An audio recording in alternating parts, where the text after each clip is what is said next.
Olá, eu me chamo Dri Novaes e aqui eu falo sobre como aprender costura do zero até as suas primeiras peças. E hoje eu vou falar sobre estruturadores.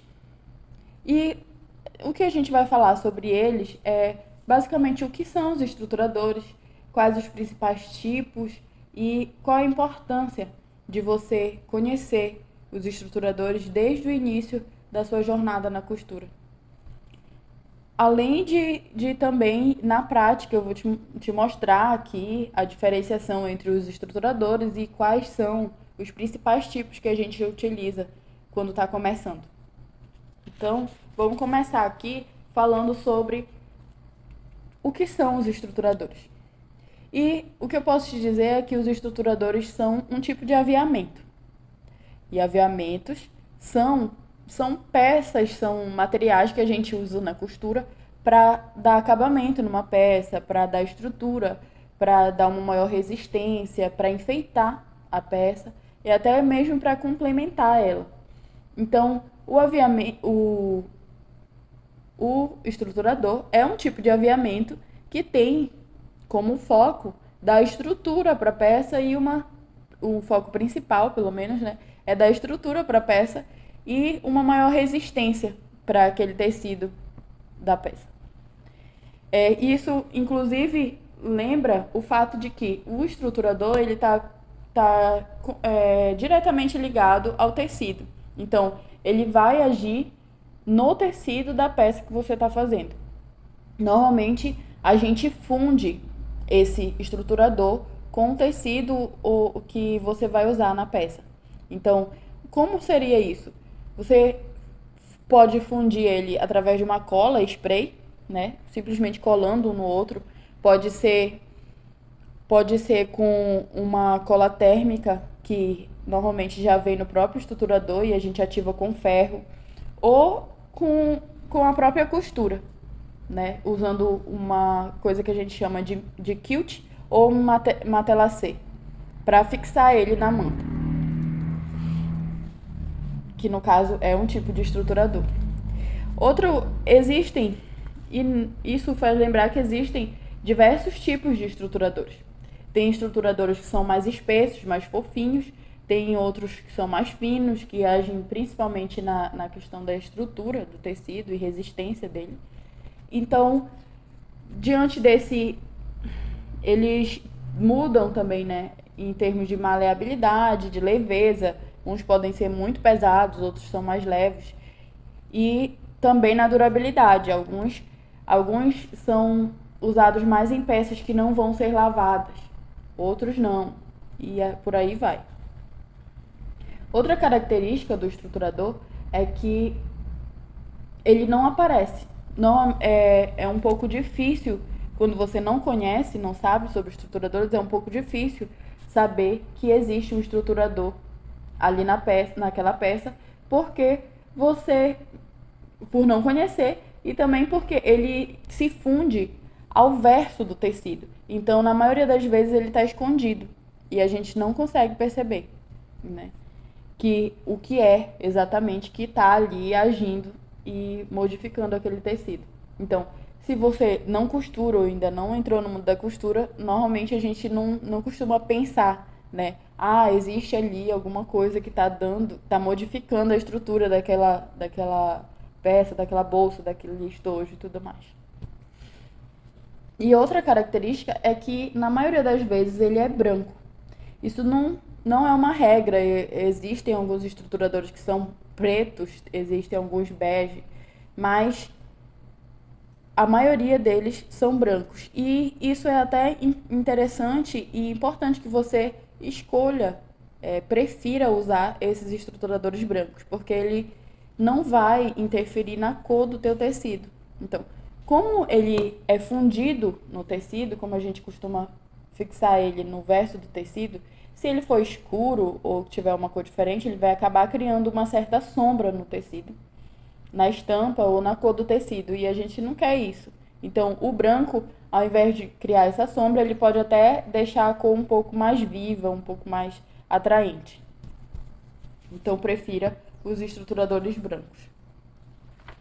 Mas sim, existe uma forma, eu acredito que torna essa percepção do estruturador mais fácil e mais simples, que é, se você pensar numa blusa social e pensar na gola da blusa e no punho e lembrar que eles têm aquele aspecto mais durinho, mais firme, né, que permitem que aquela peça tenha um caimento melhor, principalmente da gola, que ela tenha um caimento melhor, que o punho fique ali daquela forma, mesmo depois de ter sido lavado várias e várias vezes, ele continue com aquele formato padrão, né?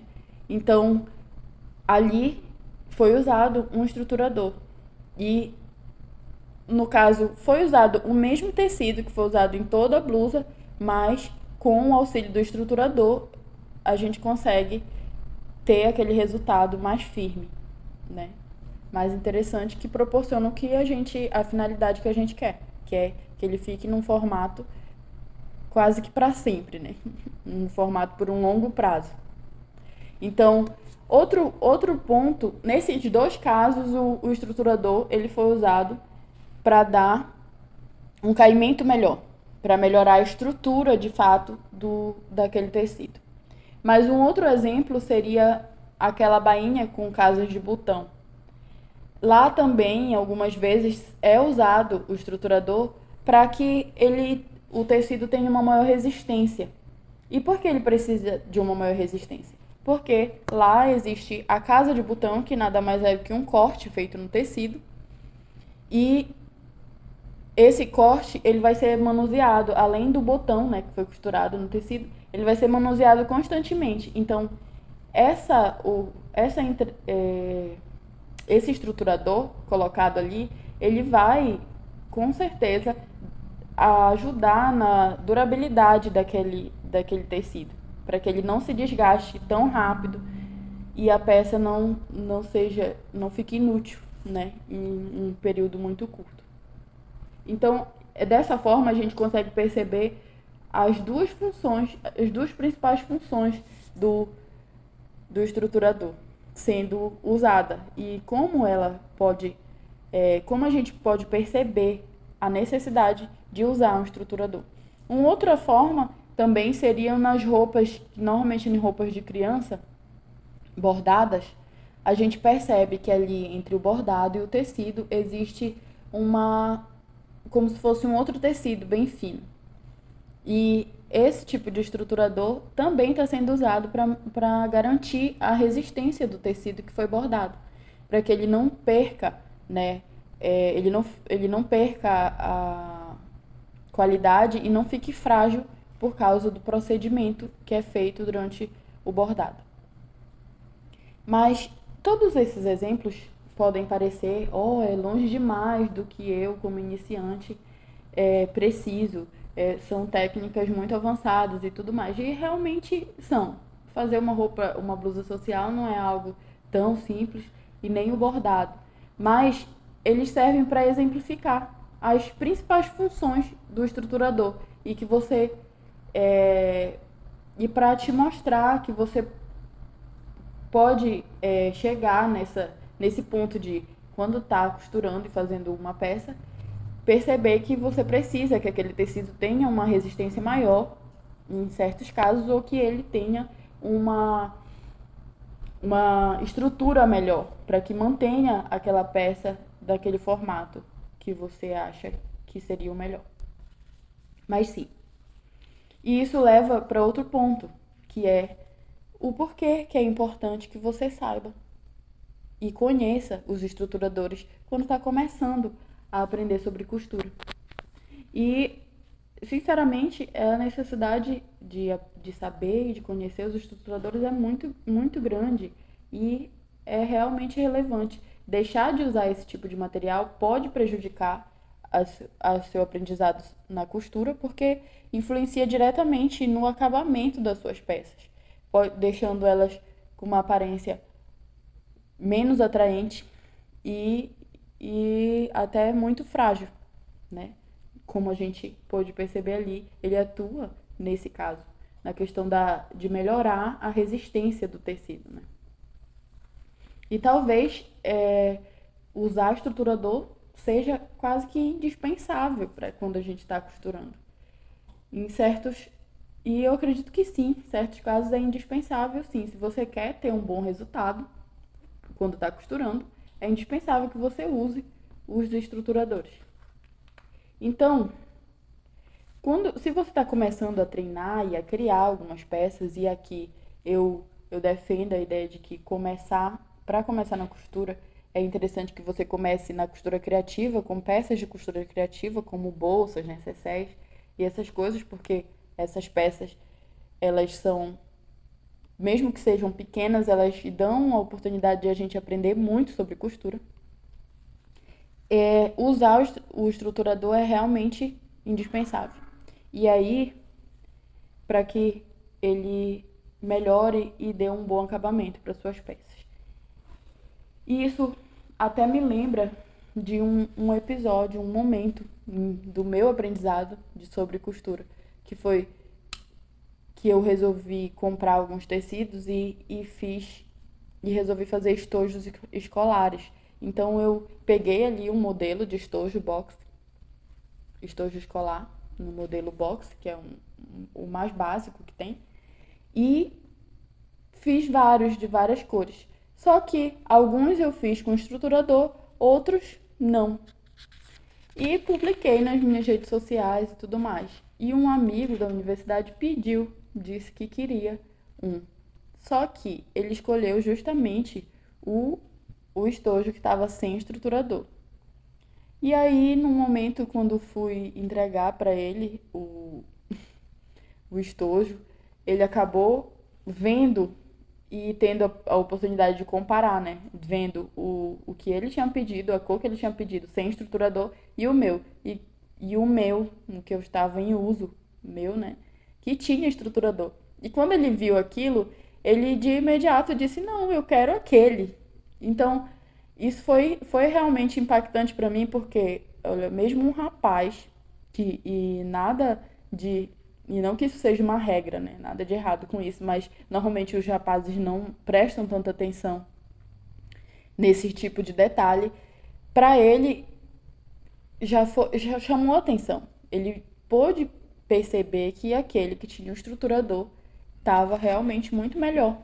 Então, isso foi impactante para mim e realmente me fez pensar no fato de que o estruturador fazia muita diferença e que deixava a peça realmente muito mais atraente e muito mais bonita. E influenciou, mesmo que eu fosse naquele momento iniciante na costura, ele influenciou muito no resultado da peça. E aí, no fim das contas, ele acabou ficando com o meu estojo, com o estruturador, e me deixando com o que ele tinha pedido, da cor que ele tinha pedido, que não tinha, né? Então, essa é uma forma, sinceramente, eu acredito que eu trago isso para ressaltar o quanto é importante e interessante que você realmente conheça sobre os estruturadores. E agora, sem mais delongas, vamos falar diretamente sobre quais são os tipos de estruturadores que a gente tem, né, disponível. E nesse caso aqui, como existe uma diversidade muito grande de estruturador, e eu acredito alguns, eu acredito que nem são tão fáceis de se encontrar aqui no Brasil. Então, eu vou falar dos principais e os que a gente mais usa aqui, né? E o que a gente encontra com mais facilidade nas lojas de costura. E eu percebi que eles se dividem em dois: mantas e entretelas. Então, a gente pode dizer que os estruturadores têm dois tipos: as mantas e as entretelas. E então vamos começar a falar sobre as mantas aqui. Bem, as mantas, elas são materiais interessantes porque ela tem uma certa espessura, né? Isso daqui é uma manta, é um exemplo de uma manta. Ela tem uma certa espessura.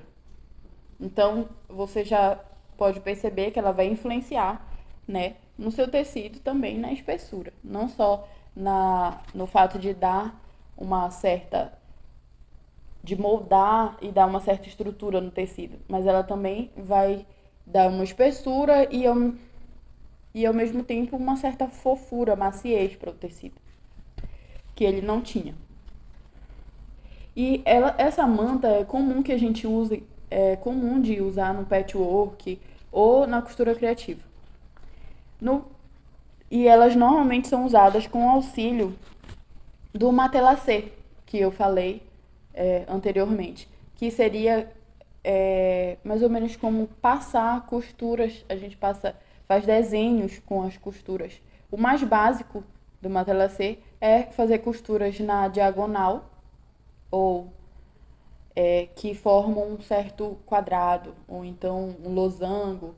Tudo depende de como você prefere, né? Mas elas são passadas na diagonal em forma de X, várias costuras que vão formando um losango. Então, outro ponto em relação às mantas é que elas existem de diversos materiais. No patchwork, normalmente é usada a manta de algodão, e essa manta de algodão ela normalmente não tem cola. A manta usada no patchwork, ela não tem cola, então, mas por ser de algodão, ela não escorrega, então o tecido consegue ficar firme ali em cima dela. A outra opção são as mantas de acrílico, que é essa daqui, mais comum de usar. E são divididas entre manta R1 e manta R2. Além das outras que são acrílicas que não tem cola também. As mantas que não tem cola, normalmente elas são mais abertas, menos compactadas. Como a gente vê aqui, essa daqui ela é fofinha, tem uma certa espessura, mas ela é compactada. Você não vê ela se expandindo e diminuindo com facilidade. Já as que não vêm com cola, elas são bem abertas, né? Então, você poderia até usar elas como uma microfibra para fazer enchimento de almofada e tudo mais. Porque elas são bem abertas mesmo.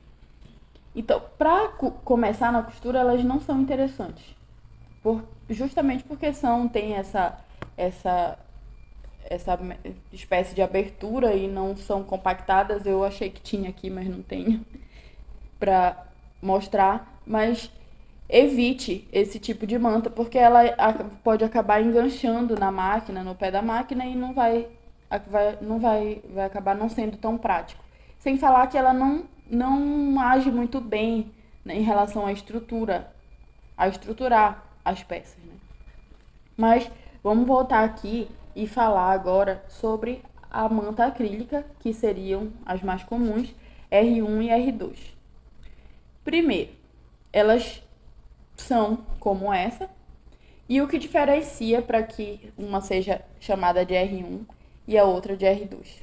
A R1 vem com cola, elas vêm com uma espécie de resina de cola, e ela vem com cola só de um lado.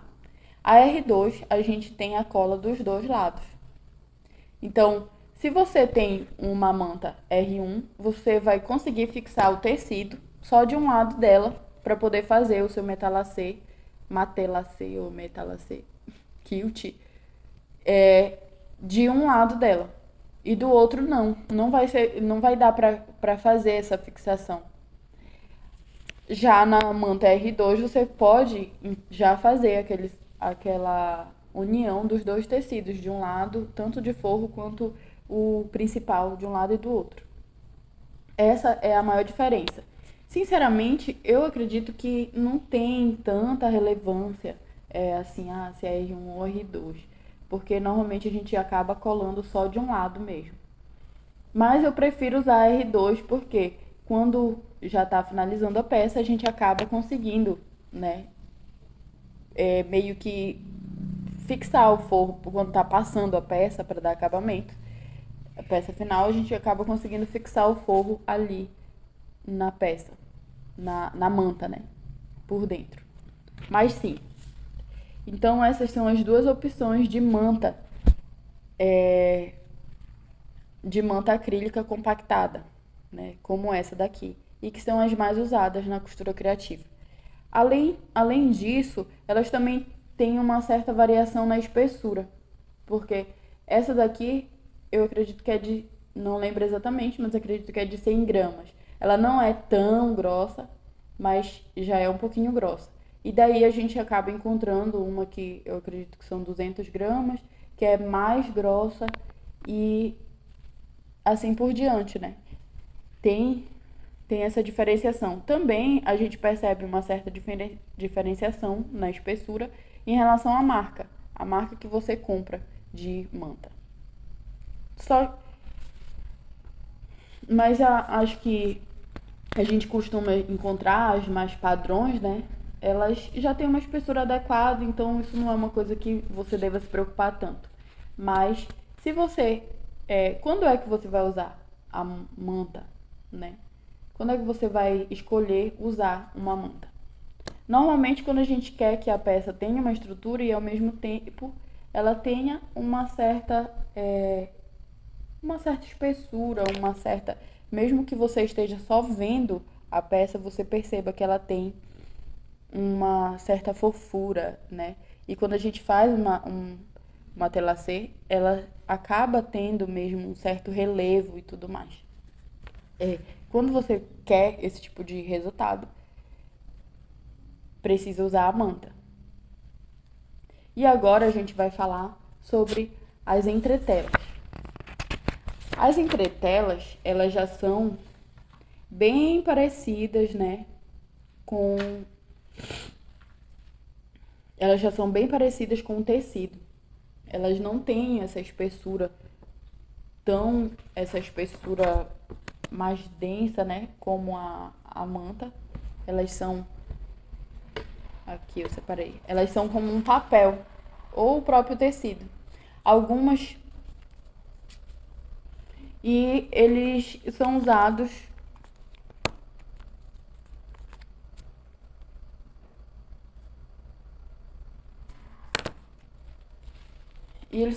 normalmente podem ser usados tanto na fabricação de roupa quanto no pet, quanto na costura criativa em si. Por quê?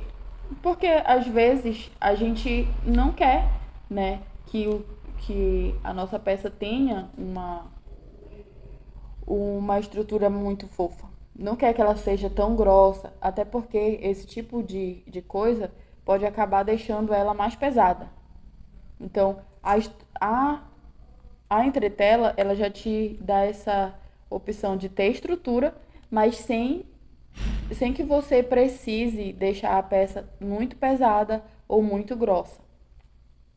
E ajuda também, no caso, até na hora de costurar na máquina doméstica, né? Porque a entretela não vai ter tanto impacto assim na espessura do seu tecido. Outro ponto que é interessante falar também é que às vezes a gente vai fazer costurar. Eu gosto muito de costurar com lona de algodão. E elas são grossas, elas têm já uma certa estrutura, só que só elas não são o suficiente. Usar só elas não basta. Então a entretela é uma ótima opção. E aí vem o caso, que existem vários tipos de entretela.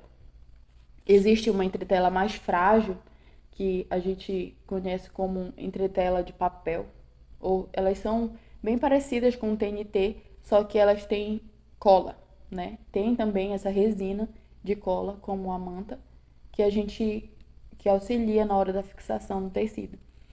E quando é que você usaria uma entretela de papel? No caso, a entretela de papel a gente usaria mais para alguma coisa que você vai usar tecido, mas que não vai ter aquela lavagem recorrente.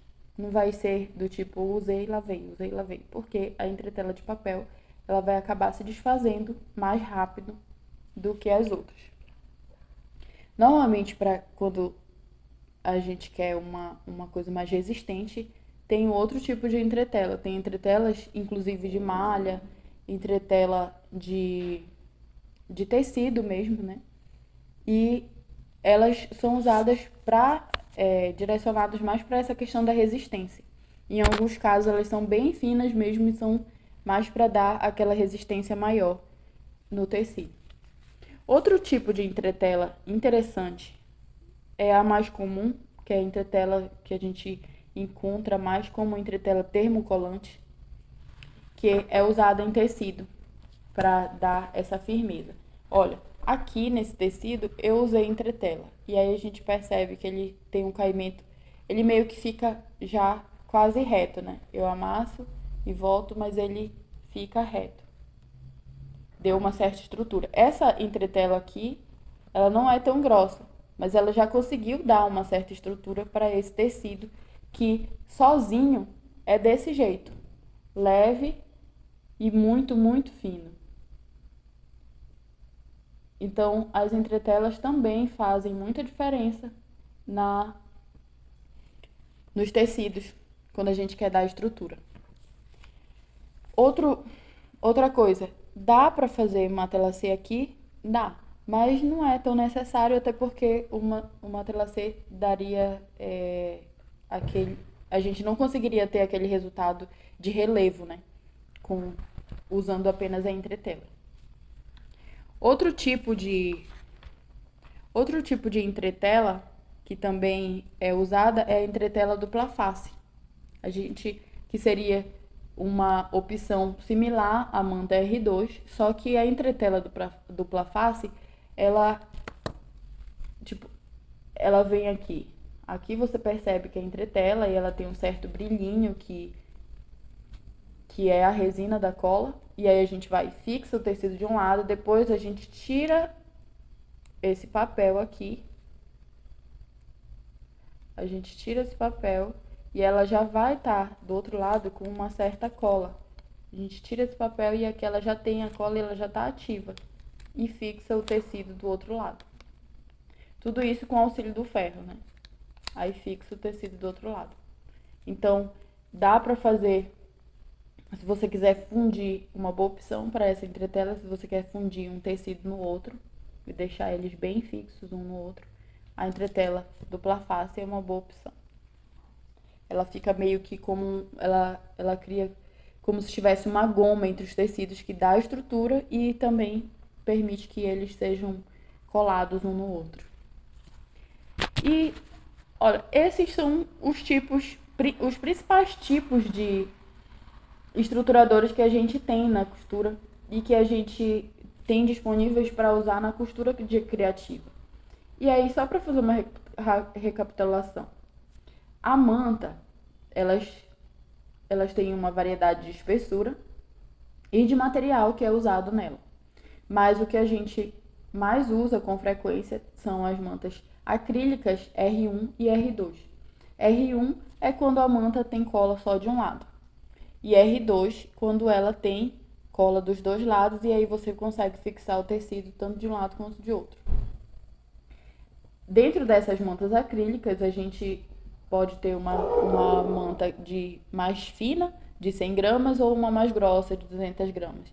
E aí vai de você escolher qual você acha melhor. A gente usa a manta principalmente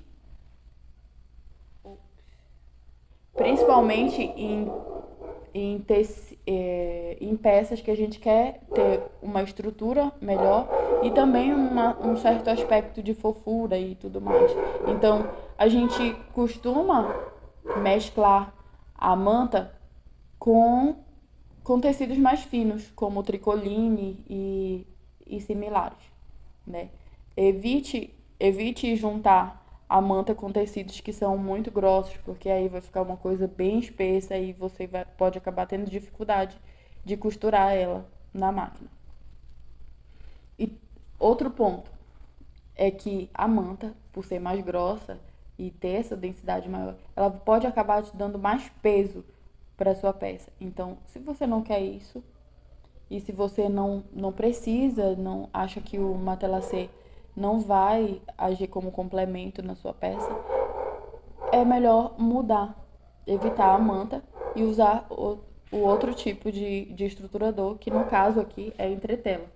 A entretela, já vai te ajudar a dar mais estrutura e resistência para a tua peça.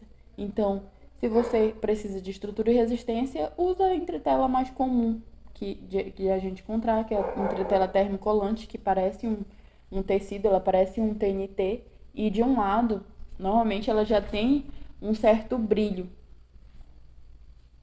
Você percebe que ela tem cola quando você nota esse brilho que ela tem de um lado, que é a resina da cola. Então, essa entretela, ela também pode ter uma variação de espessura, que a gente, nesse caso, já não vai em gramas, ela é dita como entretela leve, entretela média e entretela pesada. E aí, para você saber qual é é melhor que você vá mesmo na loja de tecido e veja qual é a melhor, qual que você acha que vai te atender melhor. Mas a mais comum aqui, é mais comum de a gente encontrar nas lojas, eu acredito que ela já seja o suficiente para te dar a estrutura que você precisa. Outro ponto é que as entretelas, diferente das mantas, é ideal que você use já com tecidos que são mais grossos. Ou então com tecido fino que você quer só melhorar um pouquinho ali a estrutura, como esse que eu mostrei para vocês, que é muito, muito, muito maleável. E eu precisava que ele tivesse, ele é muito, muito, muito maleável, e eu precisava que ele tivesse uma estrutura melhor, um pouquinho mais firme. Então é isso. Mas tem algo mais aqui. Não são só esses os estruturadores, né? Como eu disse, as costureiras, as pessoas acabam descobrindo novas opções. Então, só para questão de exemplo, nós também temos a espuma PAC como uma opção de estruturador, o TNT. E por que o TNT? Porque o TNT, mesmo que ele não tenha cola, existe uma variação grande de TNTs. Então, o TNT é principalmente usado, tanto o TNT como a espuma PAC, principalmente usado para estruturar tecidos sintéticos, né? E para fazer bolsas e coisas sintéticas, porque eles já são bem mais firmes, né? O EVA também é usado e outros materiais sintéticos que as pessoas usam para fazer a estruturação de peças.